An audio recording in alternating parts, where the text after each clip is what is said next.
Hi, I'm Stephanie Yee from Math with Miss C, and today I'm going to show you how to use the Select All That Apply computation layer in Desmos. So let's get started. So I'm working off of this computation layer example that I've linked in the info. So make sure you're pulling that up, and that way you can walk through it as we go through it together. So we're going to start with clicking the three dots on the top right corner, and I'm clicking Edit Your Activity. This will open up the slide deck that I need for our computation layer. So today we're going to start with this slide 4, and I'm going to walk you through the parts of slide 4. So you have the Select All That Apply title. There's also the question for students to answer. You have the answer choices down here with the Select All That Apply buttons, and also a note. You'll notice that both in the Select All That Can Apply and the notes, the embed with the computation layer is filled in. So that's your carets with the slash in between. That's where all of your code for Desmos can be found. I'm going to start off by showing you what this question looks like. So this is what students will see on their end, and let's walk through the code.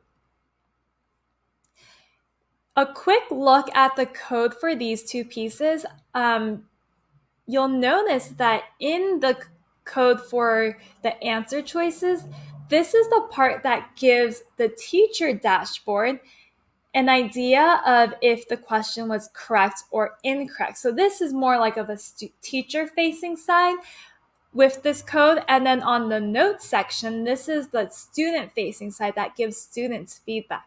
And so we'll kind of think of this as like there's two pieces that we're giving information to. One piece is to teacher, and the other piece is to students.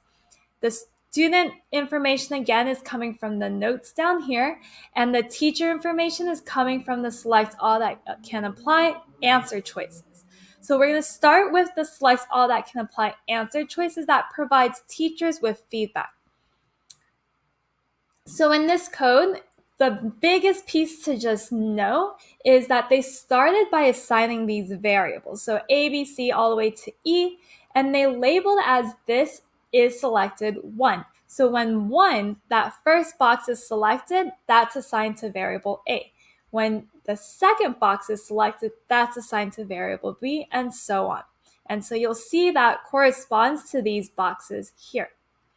We can go back into the code. They've also assigned check 1, this new variable, to be equal to A, C, and E. And we can go back up and see what A, C, and E are.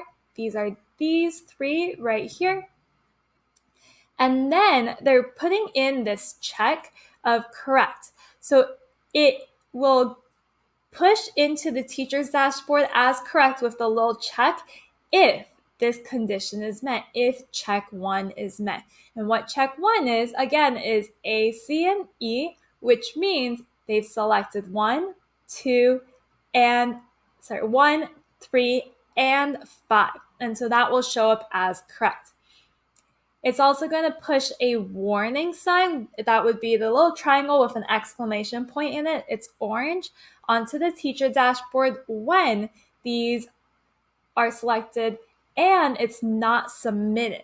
So that will give them a warning. The students will get a warning at this point, as well as the teacher will get a warning that that question is not submitted. And so that allows students to make sure they are getting that feedback for their work. Okay, so now let's look at the notes section where we're giving students feedback. And when I'm talking about that student feedback is like that prompt that tells them you're wrong, you're incorrect, you chose some of the correct answers, but not all of them. So that's what students will be seeing. Again, they're assigning these variables to the answer choices, 1, 2, 3, all the way to 5. Check 1 here equals A, C, and E, and not wrong. Wrong is B or D. So if they choose B or D, you know for sure those are not the correct answers. And you can see through the code here the pieces of it. So when check 1 and this is submitted, that means check 1 was where all of the correct answers were chosen and it's submitted. Students will get that feedback. Nice work. You did great. Keep going. If A, C, or E is selected, that means they've chosen part of the correct answer, and a wrong answer is submitted, they'll get the prompt close. One of this is correct. Try again. So they have part of it, but they might have selected an incorrect answer.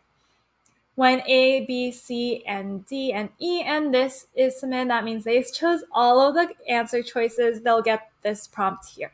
And if you're playing around with this, you're like, oh, I'm actually missing a piece. I want this feedback. You can always add that in with this when code and then put in your prompt for students. So let's test to see what it looks like on the student end. So let's say students choose these 3 options.